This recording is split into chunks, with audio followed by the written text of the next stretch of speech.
Hi, how are you all? I'm going to give everybody just a minute to get situated. Seems like there's a lot of movement. I hope everyone's having a wonderful time. This is such a great event. I see a lot of familiar faces that I've had the honor to chat with throughout these last couple of days. All right, the doors are closing. I did put that this was going to be somewhat collaborative in nature, so I know that we're kind of very formal with our passing of the mic so we can hear. But if you have a question, please just stand up and speak loud, and let's make this really somewhat informal, because I think that's how we're going to solve all of these challenges that we're facing together in the energy transition.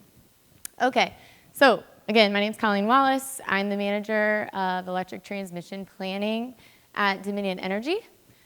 And like you all, we are working with, this is not going forward, hang on. We are working with many different challenges, but particularly, as many of you know, in our zone, we are home to the world's largest data center load centralized location in Northern Virginia, which we call Data Center Alley. Who's familiar with Data Center Alley? Oh, really? I thought there'd be more hands. That's okay. So I'm going to talk about my team, kind of what we do, specifically the queue. Who's familiar with the PJM queue? Hopefully more hands. No? Okay, well, we'll get into that too. Obviously, data center planning, how we're trying to effectively and sustainably manage that balance. Obviously, market efficiency, FERC 1000, that order coming into fruition around 2012 was wonderful at that time, but now that level of competition is causing a lot of constraint, in my opinion, throughout the PJM region for collaborative long-term planning. We'll obviously talk about the LT-RTP process. I know this can be somewhat confusing. MISO calls it LRTP, so similar, all the L's and the T's and the P's. And then also our correlation with integrated resource planning, the details around the Virginia Clean Economy Act, which is one of the most stringent plans within the PJM region, and then of course drivers for change. Okay, so was anyone like a rocket guru when they were a kid? Hands? No, not a single one? Come on. How about fireworks? Yeah? Okay, so you lit off a firework and you're kind of looking in the sky at your neighbor's house like, please don't land over there. So I call this the 1 degree difference, and that is why we're using PLEXOS.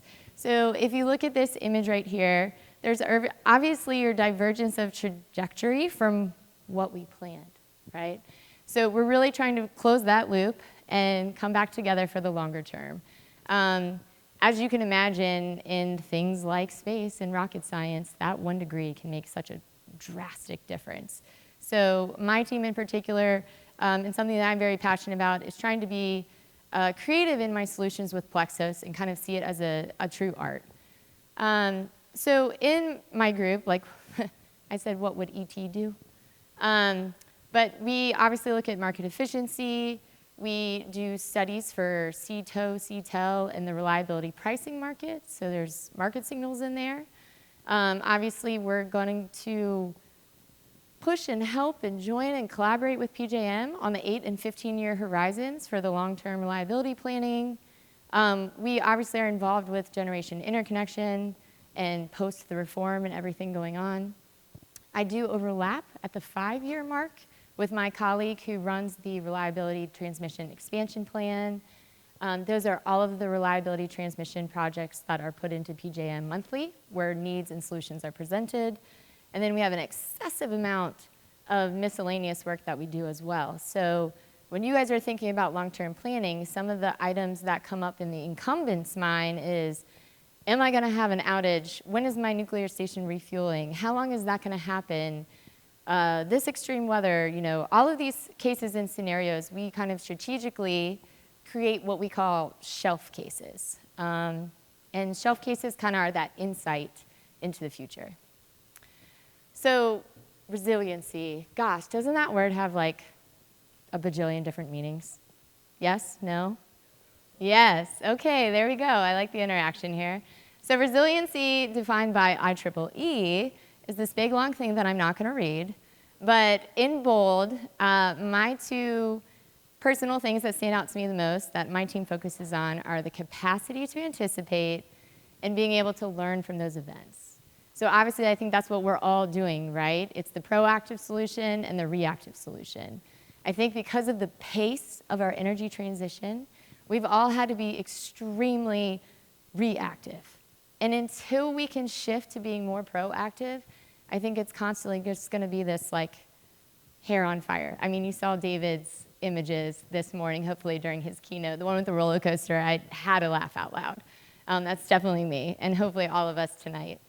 So let's talk about the queue, right? So the queue paused a lot of generation, which would have solved a lot of, I'm not going to say problems, challenges.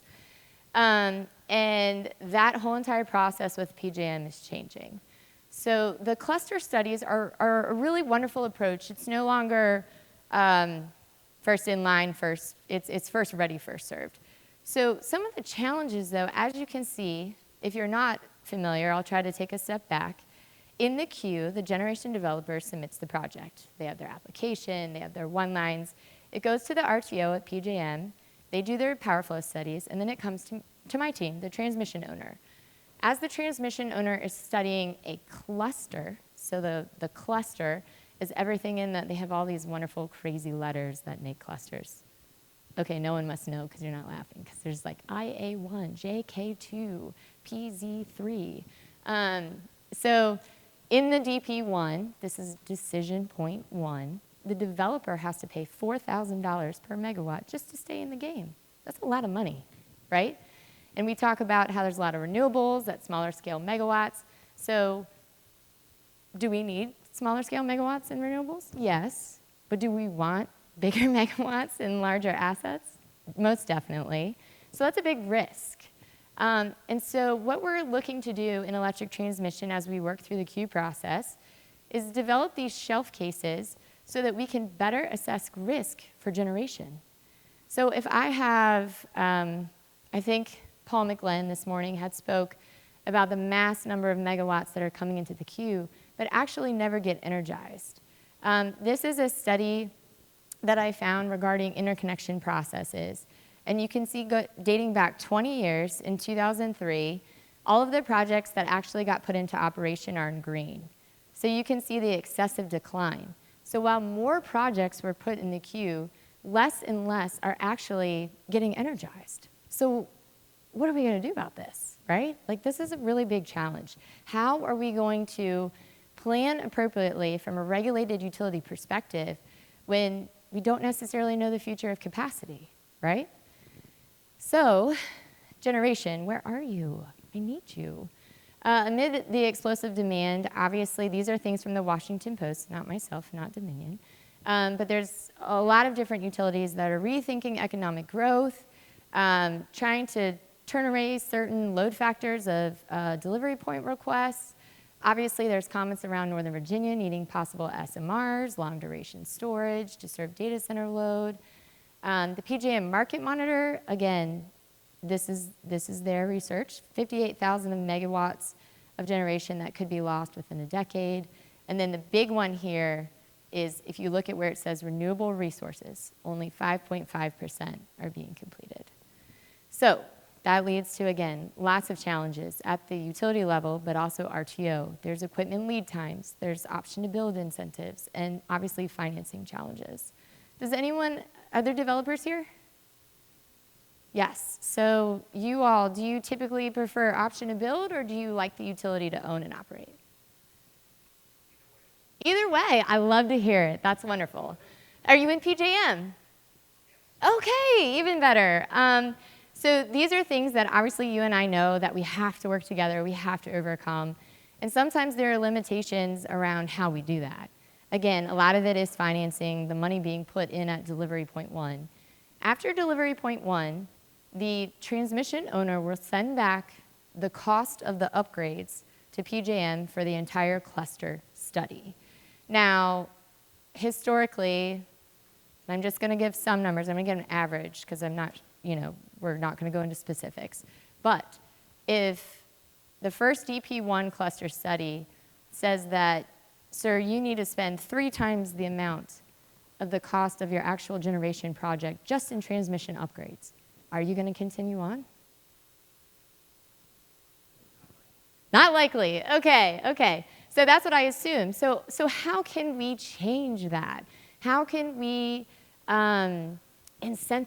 How can we work together? You know, is it an aggregation where a utility might need to acquire a portfolio to meet the Clean Economy Act within their state regulation or policy? That sounds like a good idea to me. Is anyone talking about that?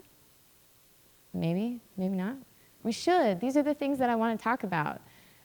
So just to give you an idea, I know data centers are a very hot topic, but these are Dominion-specific delivery point end-of-year requests from 2023.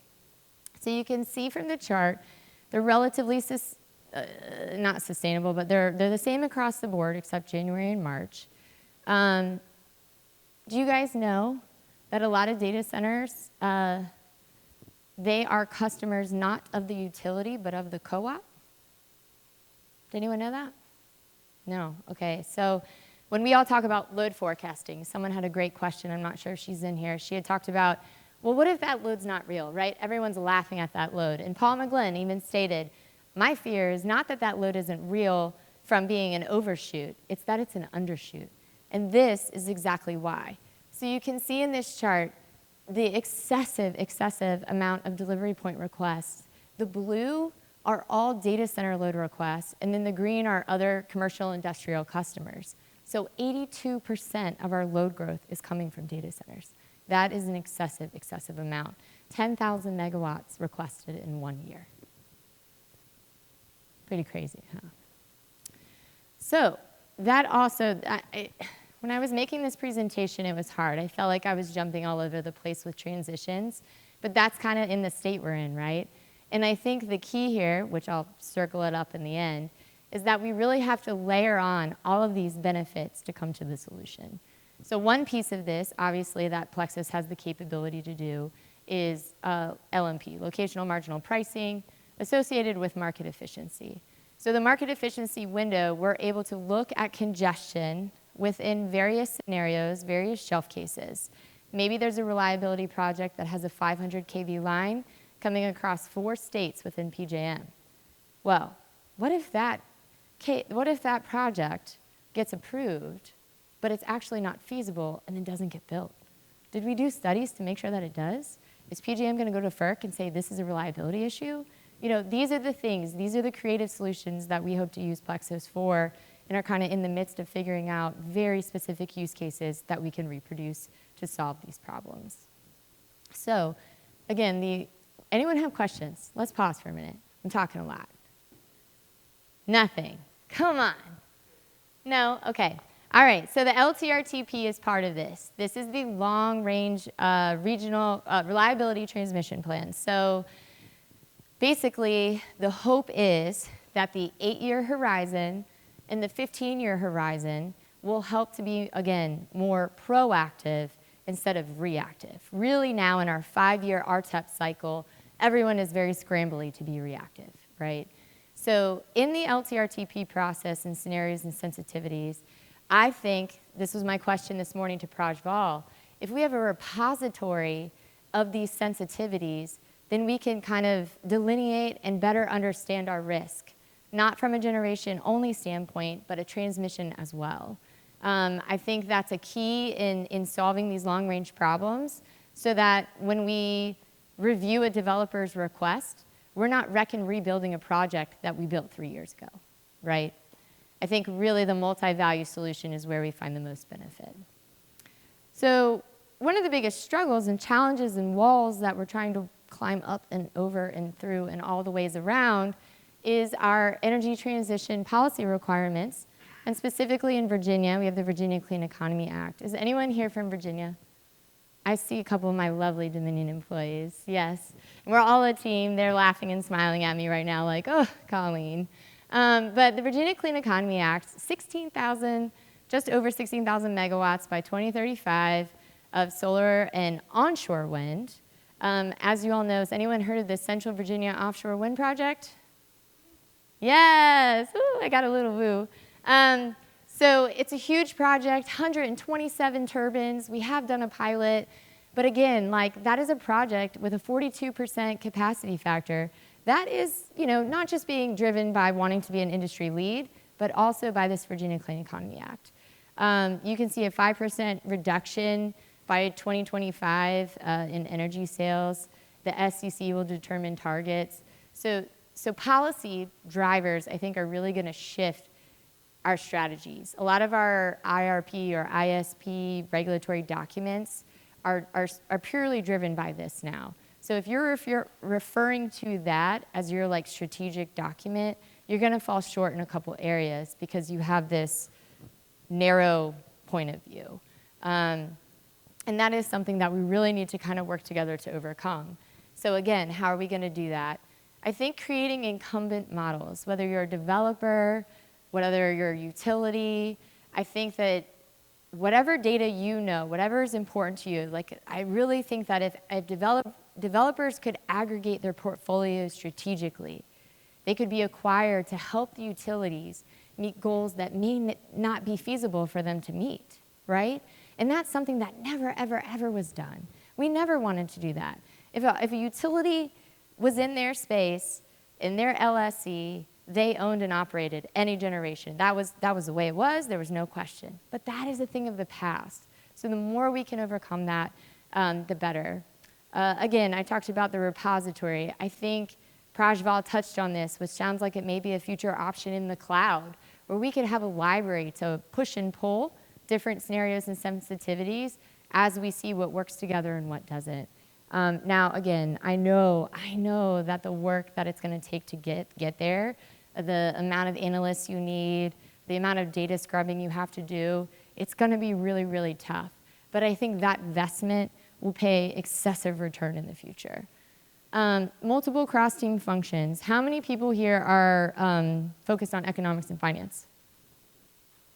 Okay. How many people here are engineers studying studies? Okay. How many people have ever been on distribution? Transmission? Generation? Okay. I see about maybe one person back there that put their hand up all 3 times. But that's what we need. We need to have that rotation of understanding so we can not just look at a model and understand co-optimization, but we have actually sat in the seat of each part of this business to better understand how it works together.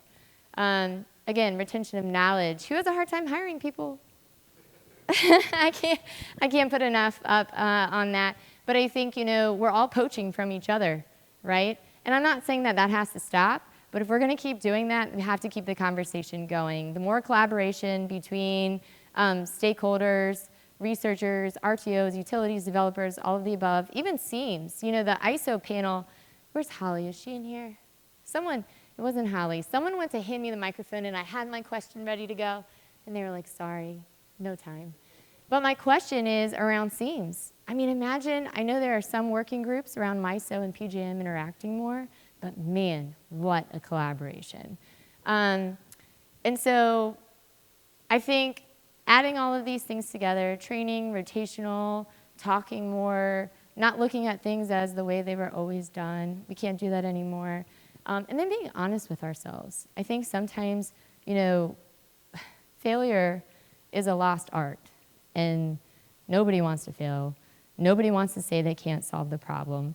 But sometimes admitting that is the first step, because that's when you make growth to actually move the needle forward to solve the problem. And I think the more we can talk about these things, the more we can use tools like PLEXOS, provide feedback to the development engineers at PLEXOS, the more we're going to have a universal tool that has the capability, maybe not all at one time, but could be passed from IRP group to the generation team, back to the transmission folks, all to try to better figure out how to work together to site, to size, and better understand the placement of where we're going to work harder and smarter, not for the short term, not to put out the fire, but for the long-term sustainability of the energy transition. Okay, I've talked too much. That's it. Please, let's have questions.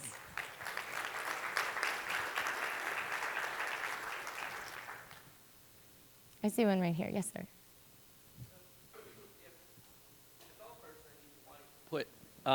power plants like close to where, say, data centers are being located, and they want to model that in something like PLEXOS, they need to make judgments about where the data centers are actually going. And just when you talk about that kind of collaboration, is there data available around either filings or at the commission, or information AWS that's does available? not have an IRP plan, but they do have ESG goals. I think we all know in order to run a data center, you need a couple pillar items, right? You need fiber, you need water, you need power. So the more that you can strategically look at where these things are available, where fiber is being pulled through, a lot of this surprisingly is public information. And I will say that we all know, even in trying to get a right-of-way for a transmission line, land and permitting is always a challenge. So GIS maps, I think, are always helpful for a lot of people. I think they're very underutilized for various insights, and it's crazy what you can find on the internet. But the other thing is partnerships. You could call up. That's what I would do. Try to find contacts. You would be surprised at how many people are coming up suggesting partnerships for behind the meter solutions because they don't want to wait in the queue, but they'll upfront the money and then possibly go into the queue afterwards to sell it as an asset. There's so many different routes. It's just there's not a standard. And I think that's okay. We're not in a place to have a standard yet. But again, it's better than sitting in the queue and getting handed a 4 times X your project cost just for transmission upgrades, you know? That's exactly what I think you're talking about, is finding that strategy of matching the co-location. Yeah, and just understanding where the data centers are going to be located so you can think about where to put the solar. I wish I could tell you that, but I can't. Yeah. Yeah. I do have one quick idea. So a phrase that we use often is, we call it unblocking capacity. Has anyone ever heard of DLRs, GET solutions, grid enhancing technologies, dynamic line ratings? Okay, great. So that is kind of like a short-term solution to the generation queue problems right now, is people trying to find, we're working with the DOE to put DLRs on specific high voltage lines to unblock capacity to the data centers. So I think you could probably use PLEXOS and maybe even look at a congestion case and find the output in the case and kind of see if there's bubbles of aggregated nodes where there's more capacity available. Because I bet you that's where data centers are sniffing out gold. That'll be 20, no, I'm kidding. Yeah. For Exelon, so just north in DC, north of you all. But at the end there, you mentioned you're excited about seams. So sitting in Dominion in Virginia, like what seams around you are you excited about? That's a great question. So if I could develop, is anyone from Pepco? Oh, well, I think that the Pepco ties into the Northern Virginia area. I think that the upgrades are really hard because they would be supplemental and not necessarily reliability. But we had an open window project partnered with First Energy that you may be aware of. That was in a previous open window that they decided to go with Nextera on. But we also are trying to have lots of different conversations with folks like AEP and Allegheny Power to try to see how we can strengthen these ties, whether it be for specific generation deliverability cases, or even things like market efficiency and congestion prices to bring down those LNPs. Let's talk. Yeah.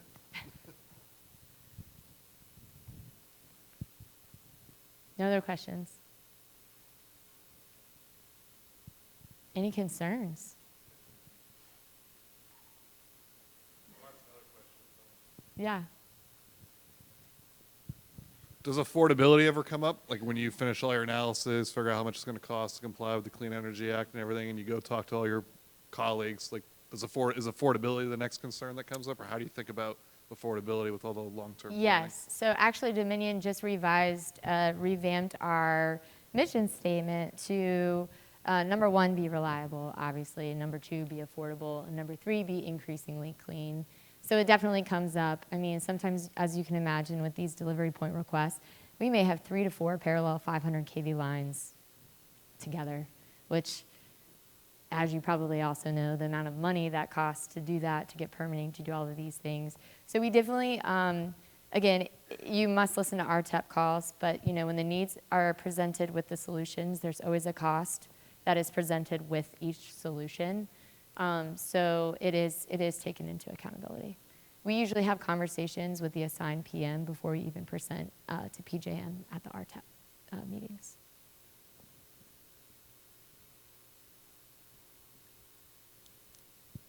Is it good in the back? Oh, hey, sorry. It's like magic. Yeah, really, all the way back here. I love that DP slide. I had never seen sort of the load side version of the queue before, Yeah. which maybe is like one way of thinking about it. I can show you. You want to see it again? Yeah, that'd be great if we could talk about that. My question for you, are DP requests honored? Are there any sort of, I won't say hoops, but hoops No. to jump through for That's folks who are requesting things like this? That's a great question. I've had a lot of people ask it in a lot of different ways. Obviously, like if we keep saying yes at this rate, in this capacity, with constantly retiring firm resources and all the things we all know that are going on tap, we will be running into, what did someone say, like jumping off the cliff? So we see the edge, and we're very aware of it. And there's a lot of strategy that's been coming up. Possible talks about different ways to assess the delivery points as they come in. Are the guide rails going to be the energization dates? Is the guide rail going to be a certain amount of capacity? Is there a cap for the time frame and the capacity that come together? So we're having lots of conversations right now, but it is a challenge because you have to remember we are a regulated utility and our purpose is to serve the demand. So that is where I think FERC, the ISO, we really need policy and regulation to stand firm in helping us. And that's why I kind of added that little sidebar of like admitting failure. I'm not saying anyone's failing, but the art of saying that like we don't know, but we can know, and this is how we have to proceed. And I think it's a very scary thing to do as it's never been done in the industry before. Okay, wonderful. And I do have one more, if it's okay. Yeah. The working with the cooperatives, because I know Virginia and the Southeast is unique in the fact that so much of the load is served by cooperatives. Can you speak a little bit more about what it's like to deal with this with this additional stakeholder class? Yes. So that's another thing that we're putting a lot of emphasis on strategizing.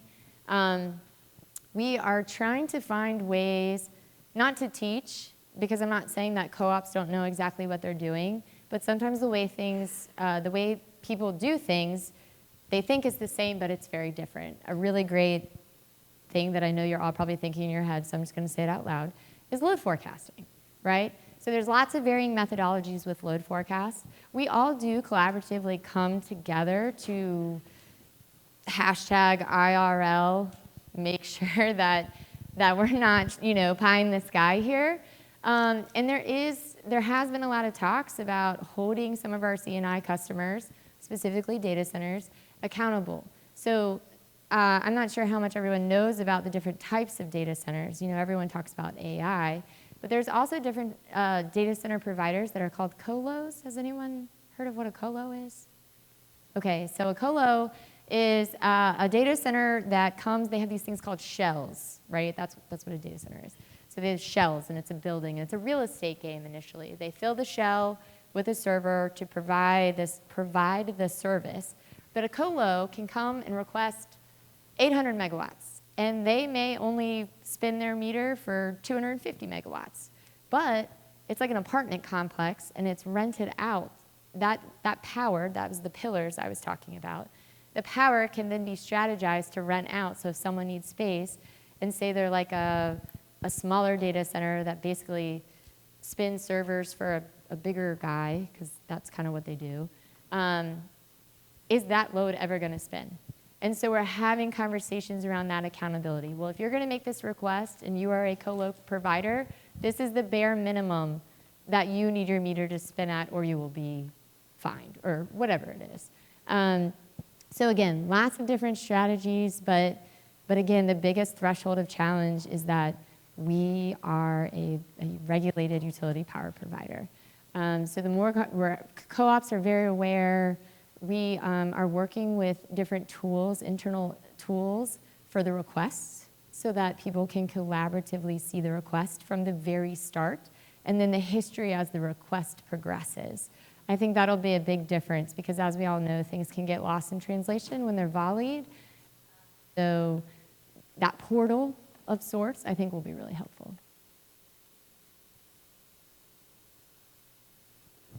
Any other questions? Awesome. Well, thank you so much for your time.